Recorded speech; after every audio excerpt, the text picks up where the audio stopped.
Hi friends, welcome back to our channel. మా గార్డెన్లో అయితే చూసారా, వాటర్ మెలన్ క్రీపర్ అండి. ఇదైతే నేను వాటర్ మెలన్ తిన్నప్పుడు అయితే నేను దాంట్లో విత్తనాలు ఉంటాయి కదండి, అవి అయితే వేసాను. వస్తాయో లేదని వచ్చిందండి, ఒక్కటైతే వచ్చింది. ఒక్క మొక్కే చాలా ఎక్కువగా అయితే వచ్చిందండి. ఇవి వాటర్ మెలన్స్ కూడా చూసారా వచ్చేస్తున్నాయి.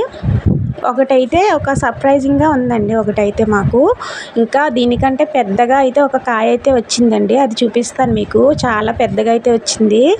నేనైతే ఫస్ట్ టైం చూస్తున్నానండి. ఇలా ఇంటి దగ్గర మనం పెట్టుకుంటే ఇంత పెద్దగా కాయలు అయితే వస్తాయని నేను ఫస్ట్ టైం అయితే చూస్తున్నాను. చూసారా ఇది ఎంత పెద్దగా వచ్చిందో చూడండి. చాలా బాగుంది కదండి. ఇలాగే ఇంకా బేబీ వాటర్ మెలన్స్ కూడా వస్తున్నాయండి. ఇంకా చిన్న చిన్నగా అయితే ఇంకా వస్తున్నాయండి. ఈ ఆకుల్లో అయితే చాలా ఉన్నాయి. పూత, పిందె అన్నీ అయితే ఉన్నాయి. ఆకుల్లో కనిపించట్లేదు. దీన్ని అయితే నేను కవర్ చేస్తున్నానండి. ఎవరన్నా ఇంటికి వస్తే దిష్టి తగులుతుందని నేనైతే పైన ఇలా కవర్ చేస్తున్నాను రోజుని. చాలామంది చూసారు దీన్ని.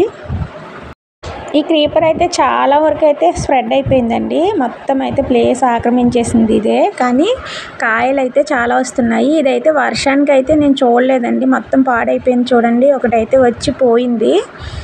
ఇంకా కొన్ని అయితే ఉన్నాయి. నాకైతే చాలా హ్యాపీగా ఉందండి.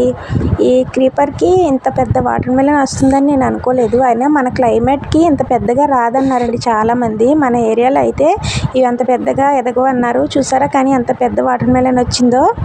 మనం ఇంటి దగ్గర ఇలా పెంచుకున్న వాటికి ఇలా కాయలు వస్తే చాలా హ్యాపీగా ఉంటుంది కదండి. Okay friends, bye. వీడియో నచ్చితే లైక్ చేయండి.